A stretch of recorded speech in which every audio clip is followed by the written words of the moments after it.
A very common mindset that a lot of guys fall into, and I would say more so nice guys or white knights or guys with a scarcity mindset, is that they'll find a girl they find attractive, but then there's also a few things about her that makes you raise an eyebrow.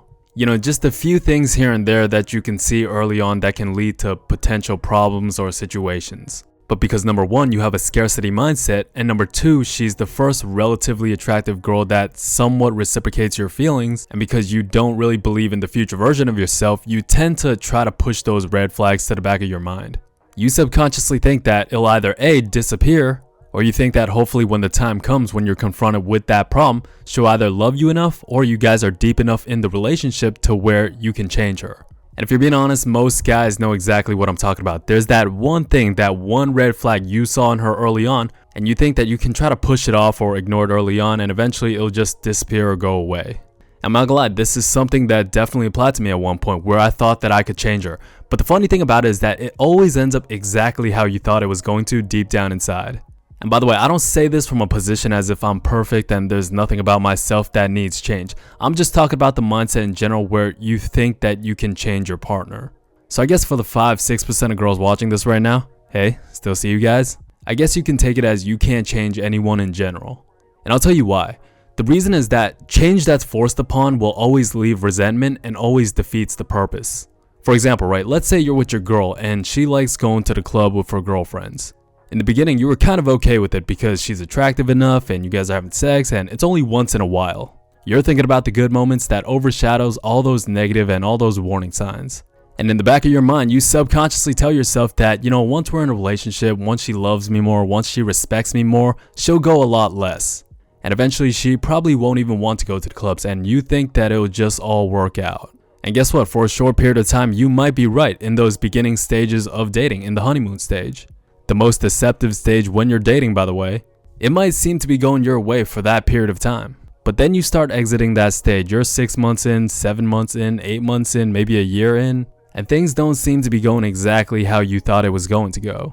There's a bit more contention, a little bit more arguments. Those red flags that you pushed off is starting to show up just a little bit more. Like, you guys know how when a girl's about to come over and you try to shove everything in your closet or try to shove everything under your bed, the mess is still there. You got to deal with it eventually.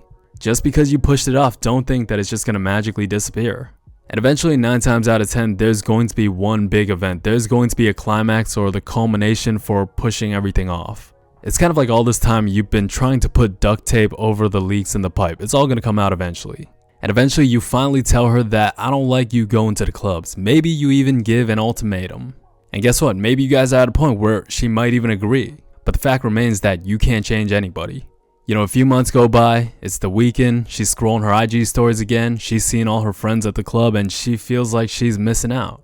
And then she looks over at you and she starts building a bit of resentment. Now you're the controlling boyfriend. Maybe now she might be a little bit more annoyed the next time you forget to put the toilet seat down. And again, that's because that change was forced upon. Deep down inside, she still wants to go. And you also start to think to yourself that if she stops going just because I said, is that even genuine if it's just because of me? Like, I wish I didn't have to say it. I wish she just wouldn't want to go anymore just because of herself. And eventually, sooner but later, it comes back up again. That problem, that issue, that red flag, that boundary, whatever it was you tried to change, it manifests itself, for lack of a better word, into other issues that really just stems from the same thing. And honestly, this can be applied to anything, any red flag, any boundary, and this is why it's so important to be honest with yourself. Not just settle because you finally got laid or found somebody that shows you some affection.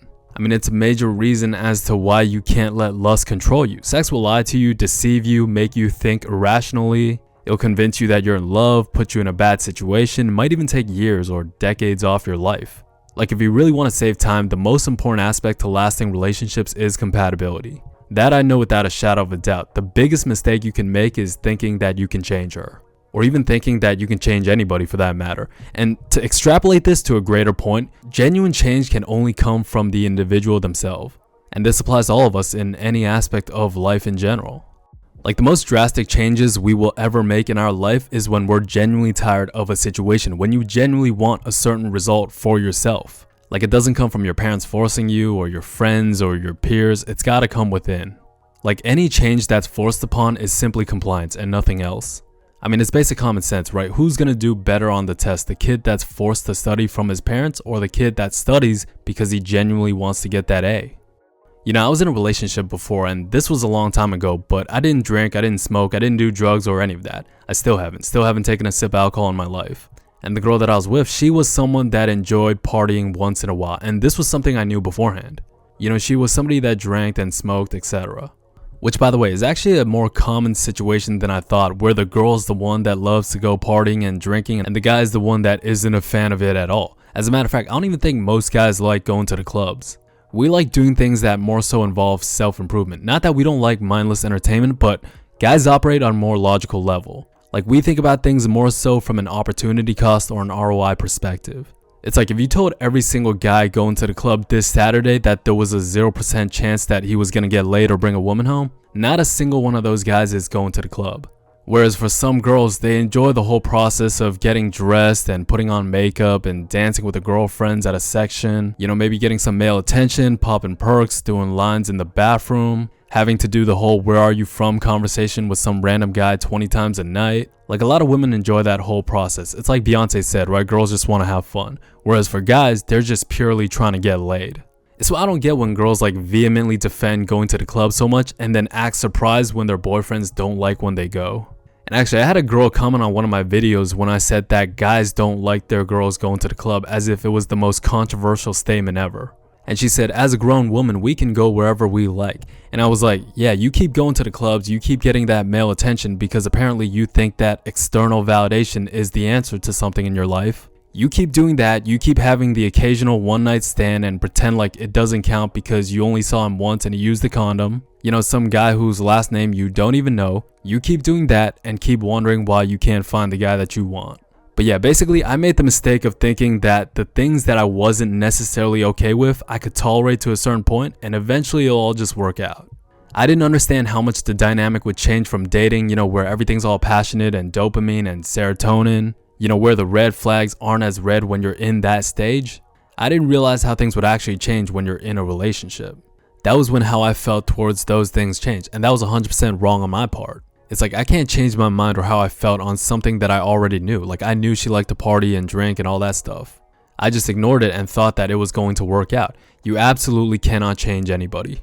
But it's like at the same time, you also got to be careful not to conflate boundaries and incompatibility with compromise in relationships.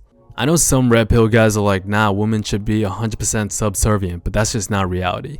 Maybe if you were some multi-millionaire athlete, you'd get some chick that'd be willing to be subservient for the lifestyle you provide. But that's not really a relationship, more so a business transaction. Like, there's going to be some compromise. Like, have your hardline boundaries and realize that you can't change her or you can't change anybody. And you can apply this to friendships, relationships, etc. Absolutely do not fall into the trap or mindset thinking that if you play the long game, eventually you can change her. It is never going to work out that way. And actually, I have a current situation that I'm dealing with this girl where she's a really cool person. She checks off a lot of boxes. She's very attractive. But I told her from the start that I don't see anything long term, and I'm being honest.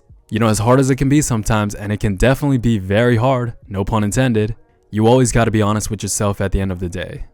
But yeah, hopefully you guys enjoyed the video. Hopefully you guys got some from that. I feel like it's been a while since I talked to you guys.